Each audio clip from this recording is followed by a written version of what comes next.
Today we'll be taking a look at the moveset origins for a trifecta of NES characters in the Smash Bros. Series. But since Nintendo only produced games for these characters in the NES era, that doesn't give us a whole lot to go on. Regardless, there's still some really interesting stuff in the individual Smash histories that are worth talking about. Let's not waste any time and hop right in with the Ice Climbers. Ice Climbers! Nana and Popo made their debut in Ice Climber for the NES in 1985, and they were pretty obscure Nintendo characters until they were brought on for Super Smash Bros. Melee in 2001. The Ice Climbers were the first character to be more than one entity and were only removed in the most recent incarnation due to technical limits. No crazy 8-player Smash with these guys. As for moves, there really isn't much to talk about since in Ice Climber the only real point of the game is to climb up high and smack things around with your hammer. With the premise that basic, you better believe that some of their moves harken back to their origin. The Ice Climbers can swing their hammers on the ground or in the air. The ground swing is their forward smash. As you can see, they make the same swing and even jump off the ground like in their origin game. As for swinging in the air, that same attack is translated into smash via their up aerial. The Ice Climber's standard special is the Ice Shot. This seems to be based on the attack that the Topi uses, which is the little Yeti enemy in Ice Climber for the American release, or the Seals in the Japanese version. Take a look at the ice that they push. It's very similar to the shape of the ice that the Ice Climbers produce. Their up special is Belay. In Ice Climber, Nana and Popo can jump on each other to reach higher locations. This looks identical to the Belay, but with a rope added in. I mean, just look at how they jump. It's the exact same pose. The last move that I can find a reference for is their side special, the Squall Hammer. Now, I know that this is really reaching, but this move looks very similar to a move that Kirby performs when using the Hammer copy ability in Kirby Superstar Ultra. Since Masahiro Sakurai is the director of Super Smash Bros. And created the Kirby series, it could be possible that the Hammer ability inspired this move. Now, just because I can't find any more references in their moves does not automatically mean that I'm done with the references for the Ice Climbers as a whole. I've got a couple more tidbits for you.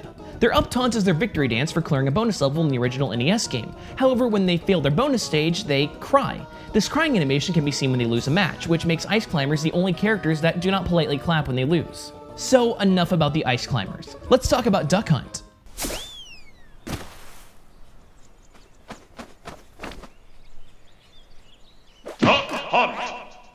While you might just assume that these guys are simply based on the NES classic Duck Hunt, you might actually be surprised to know that in fact it's more based on the games that use the Zapper. The Zapper is the most well-known peripheral in the NES's arsenal and allowed for players to shoot at things on their TV screen. Now, because you can't use a Zapper on an LED TV, I had to bust this bad boy right out of the 80s, so that explains how low quality the footage is. Anyway, in Palutena's guidance at Palutena's Temple, we learned an interesting little fact. These two may seem like a duo, but they're actually a trio. Together, they're known as Duck Hunt. So where's the third team member? Well, Pit, the third member of this group is actually off-screen with the Zapper gun. Heck, they even show this mystery man in Duck Hunt's official reveal trailer. In all of Duck Hunt's smash attacks, the off-screen sharpshooter fires at their enemies. As for all the rest of Duck Hunt's basic moves, yeah, they're all made up for the game. However, a few of their special moves are worth talking about. Duck Hunt's side special is Clay Shooting, which is a side game right inside of the NES Duck Hunt cartridge. Their standard special is Trick Shot. Much like Clay Shooting, Trick Shot is another side game, however this time it was on Hogan's Alley. Duck Hunt's up special is the Duck Jump. While it might be original for Smash Bros, it at least uses the classic Duck Hunt sound effects. And finally, their down special is Wild Gunman, which spawns a Wild Gunman from the game Wild Gunman. This game was popularized by Back to the Future, but man oh man, Duck Hunt's final smash is just awesome. It's a perfect love letter to the Zapper. Your enemy is swooped away by a herd of ducks while a whole gang of wild gunmen fires at him. But look in the background, there's cutouts straight from Hogan's Alley in the cans from Trick Shot. That is just awesome! But you know what isn't awesome? The dog's infamous laugh doesn't make an appearance as a taunt. The closest thing we get to it is his down taunt where he lays on his side and mocks the other player. Oh well, at least we get the real deal in the opening animation. The other taunts are all original and really nothing to write home about, but one last little tidbit about Duck Hunt is that their crawl animation is identical to the opening animation of Around a Duck Hunt. So while the Zapper might be the most well-known of the NES peripherals, let's not forget about good old R.O.B. R.O.B! R.O.B stands for Robotic Operating Buddy, and it was Nintendo's way of getting into people's homes after the video game crash of 1983. There were many reasons why the industry crashed, but it was Nintendo who single-handedly brought gaming back from the grave, and it would not have been possible without R.O.B. You see, people weren't buying game consoles anymore, so by adding R.O.B to the mix, Nintendo could say, whoa, this isn't a game system, it's a toy. See? R.O.B has since become somewhat of a cult icon and has made cameo appearances in several games throughout the years, but his first appearance as a playable character was in Mario Kart DS, 3 years before his appearance in Brawl. Now, I actually own a R.O.B, so I'm more than qualified to tell you about where some of his moves come from. Let's get started with the crazy one. R.O.B's standard special is the Robo Beam. Trust me, the real Rob isn't able to fire lasers, it's a huge disappointment. However, the LED on his head does light up to show that he's ready for use. A neat little touch. Still, the LED isn't the only way to tell that Rob is on, because he also goes through a super slow boot up sequence. A faster and more stylized version of this can be seen as Rob's down taunt. Now, some of you might have noticed that Rob's up taunt looks pretty similar to the one I just showed you. However, that one seems to come from his appearance in Mario Kart DS. His down special has him spinning up a gyro.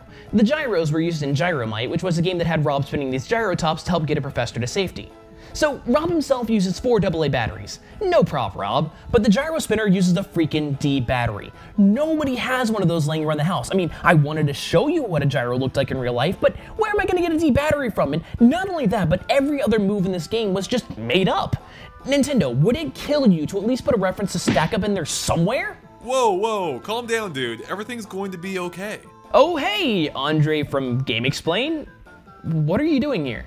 Well, my analysis sense is tingling, and I figured you could use some help. Alright then, Andre, what have you got? So Rob's character design actually has a few cool details that are pretty easy to overlook. For example, Rob's default skin color actually changes depending on if you're playing an English or Japanese version of the game. So if you're playing a Japanese copy, he'll appear in red and white, which matches the colors used for the Famicom. Whereas in English regions, he'll appear in gray, matching the colors of the NES. And if we zoom in, you can even see that the text changes too, with Family Computer Robot being written on him in the Japanese copy, and Robotic Operating Buddy for the English version. Oh come on, you're cutting into my costumes episode. Do you have anything else for me? Psh, so rude. Okay, well did you know that when Rob is charging his gyro, he doesn't actually use the claws that the toy itself would need in real life? Okay. Anything else? I just can't please you, can I? Alright, well I guess I'll just get back to tuning up the old analysis machine. Alright man, thanks for stopping in. Winner is...